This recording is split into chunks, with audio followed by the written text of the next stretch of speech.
صل علی سیدنا و مولانا محمد۔ بسم اللہ الرحمن الرحیم۔ نماز عید الفطر یا نماز عید الاضحیٰ دونوں نمازیں واجب ہیں اور دونوں کا طریقہ اور رکعتیں ایک ہی ہیں۔ نماز عید الفطر چونکہ واجب ہے اور سال میں ایک مرتبہ ادا کی جاتی ہے، اسی طرح سے نماز عید الاضحیٰ بھی واجب ہے اور سال میں ایک مرتبہ ادا کی جاتی ہے۔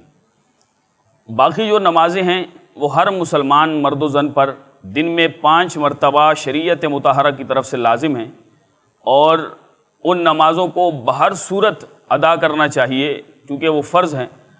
لہٰذا عید کے دن بھی نماز فجر کو ترک کرنا یہ کبیرہ گناہ ہے، تو نماز فجر بھی ضرور ادا کی جائے اور اس کے بعد نماز عید کے لیے تیاری کی جائے اور نماز عید کے لیے پہلے سے مسجد میں آیا جائے تاکہ اللہ رب ذوالجلال کی بارگاہ سے اس عظیم دن کا اجر و ثواب زیادہ سے زیادہ پایا جائے۔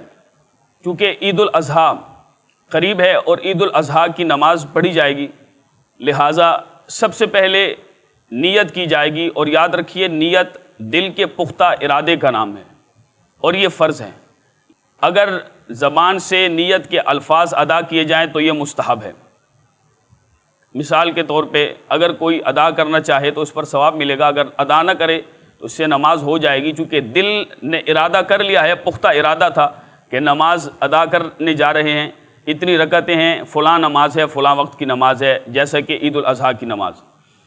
تو اب نیت ان الفاظ کے ساتھ کی جائے گی کہ نیت کرتا ہوں 2 رکعت نماز عید الاضحیٰ 7-6 واجب تکبیروں کے واسطے اللہ جل شانہ کے، منہ میرا قبلہ کی طرف، پیچھے اس امام کے، اللہ اکبر۔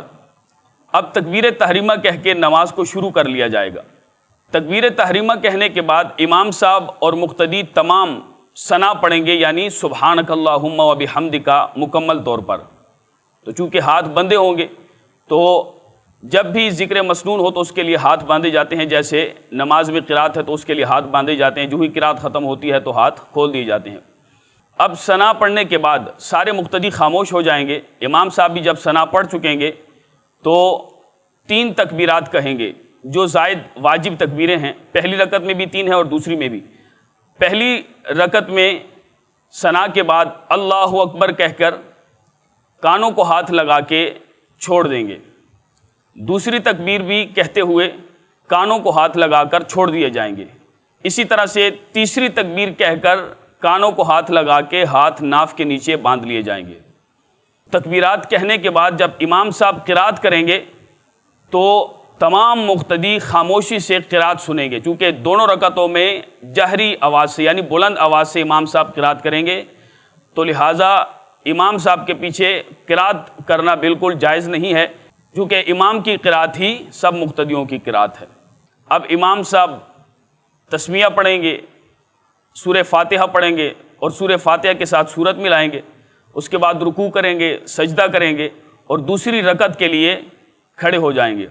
اب دوسری رکعت میں تسمیہ پڑھیں گے، تسمیہ کے بعد امام صاحب بلند آواز سے قرات کریں گے اور ساتھ میں سورت ملائیں گے، اور جب سورت پڑھ چکیں گے یعنی قرات مکمل ہو جائے گی تو رکوع میں جانے سے پہلے مزید 3 زائد واجب تکبیریں کہی جائیں گی۔ امام صاحب اب تکبیر کہیں گے تو کانوں کو ہاتھ لگا کے چھوڑ دیے جائیں گے، دوسری تکبیر کہیں گے تو کانوں کو ہاتھ لگا کر چھوڑ دیے جائیں گے۔ جب تیسری تکبیر کہی جائے گی تو کانوں کو ہاتھ لگا کر چھوڑ دیے جائیں گے۔ اب چوتھی تکبیر، یہ تکبیر انتقال ہوگی جو کہ قیام سے رکوع کی طرف جانے کے لیے کہی جائے گی۔ اب جب امام صاحب چوتھی تکبیر کہیں گے تو چوتھی تکبیر کے بعد رکوع کیا جائے گا، اسی طرح سے اپنی بقیہ نماز کو مکمل کیا جائے گا۔ اور نماز عید میں 2 خطبے جو ہوتے ہیں وہ نماز عید کے بعد ہوتے ہیں، لہٰذا اب جب امام صاحب سلام پھیر دیں گے، نماز عید سے فارغ ہو جائیں گے، اب اس کے بعد 2 خطبے کہے جائیں گے اور تمام لوگ پھر اللہ کی بارگاہ میں دعا کریں گے اور اس کے بعد سب قربانیاں کریں گے اللہ رب ذوالجلال تمام مومنین مسلمانوں کی قربانیاں اور نمازیں اپنی بارگاہ میں قبول و منظور فرمائے۔ اللہم صلی علی سیدنا و مولانا محمد